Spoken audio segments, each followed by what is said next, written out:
కూటమి ప్రభుత్వం అధికారంలోకి వచ్చిన తర్వాత పోలవరం నిర్మాణాన్ని ప్రతిష్టాత్మకంగా తీసుకుంది. 2027 కల్లా పూర్తి చేయాలన్న లక్ష్యంతో ముందుకు సాగుతోంది చంద్రబాబు ప్రభుత్వం. ఇప్పటివరకు పూర్తయిన పనులు పరిశీలిస్తే సివిల్ వర్క్స్ 76.79% పూర్తయ్యాయి. భూసేకరణ, నిర్వాసితులకు పరిహారం ఇవ్వడం 22.66% పూర్తయింది. మొత్తంగా పోలవరం వర్క్ 52.85% పూర్తయినట్లుగా ప్రభుత్వ లెక్కలు చెప్తున్నాయి. ప్రాజెక్ట్ నిర్మాణం జరుగుతున్న పనులపై మరింత సమాచారం పోలవరం నుంచి మా అసోసియేట్ ఎడిటర్ ఈశ్వర్ మరిన్ని వివరాలు అందిస్తారు.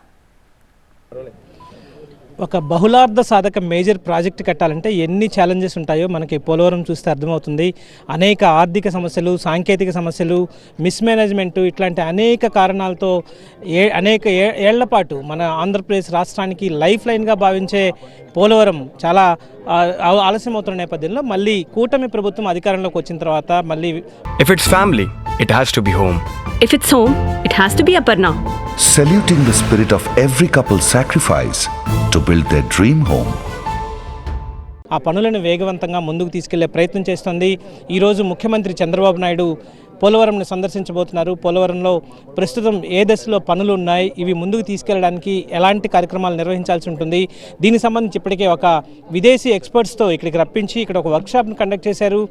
ఒకసారి మనం చూస్తే ఇక్కడ ప్రాజెక్టు బ్యాక్ సైడ్ నుంచి ప్రధాన డ్యామ్ ఇది, దీనికి బ్యాక్ సైడ్ ఈ వాటర్ని అంతా ఇక్కడ నుంచి డ్రైన్ చేసే ప్రయత్నం ప్రస్తుతం చేస్తున్నారు. ఎందుకంటే ఇక్కడ పనులు ప్రారంభించాలంటే దీన్ని పూర్తిగా డ్రైన్ చేయాల్సిన అవసరం ఉంటుంది. కాబట్టి ఇక్కడ దీనికి దూరంగా ఇంకొక బ్రిడ్జ్ లాంటిది కట్టి అక్కడి నుంచి వాటర్ ఆపేసి ఇక్కడున్న వాటర్ని వెనక్కి పంపించే ప్రయత్నం ప్రస్తుతం జరుగుతోంది. ఈ ప్రక్రియ పూర్తి కాగానే పనులు ప్రారంభమవుతాయి. ఇప్పటికే ఇక్కడికి నిర్మాణ సంస్థకి సంబంధించిన వాళ్ళు కావచ్చు, లేకపోతే ఇతర ఏజెన్సీలన్నీ ఇక్కడికి చేరుకుంటున్న నేపథ్యం కనిపిస్తుంది.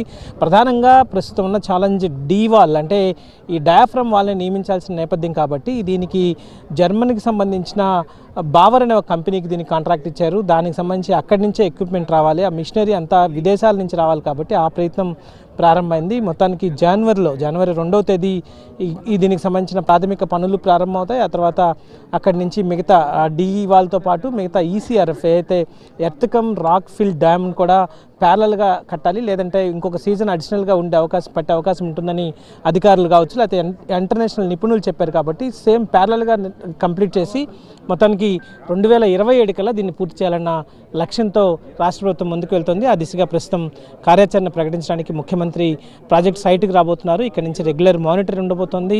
గతంలో ప్రతి సోమవారం పోలవరంగా మార్చి ఏదైతే రెగ్యులేట్ చేశారో, మానిటర్ చేశారో, అట్లాంటి మెకానిజాన్ని కూడా మళ్ళీ క్రియేట్ చేసుకుని ఇక్కడ నుంచి డ్రోన్స్ ద్వారా సెక్రటేరియట్ నుంచే సమీక్షిస్తూ ఇక్కడ పనుల పురోగతిని ఎప్పటికప్పుడు అవసరమైన సహకారాన్ని అందించడానికి అన్ని ఏర్పాట్లు చేస్తున్న నేపథ్యం అయితే ఇక్కడ కనిపిస్తోంది. మెగా ఇంజనీరింగ్ సంస్థ ఈ ప్రతిష్టాత్మక ప్రాజెక్ట్ని నిర్మిస్తోంది. దానికి సంబంధించి ఇప్పటికే దాదాపుగా అన్ని ఏర్పాట్లు ప్రారంభమయ్యాయి. తిరిగి మళ్ళీ పనులు ప్రారంభం కావడానికి సెకండ్ దశ అనుకోవచ్చు. దాన్ని రేపటి నుంచి జనవరి 2 నుంచి ఈ పనులు ప్రారంభం కాబోతున్నాయి.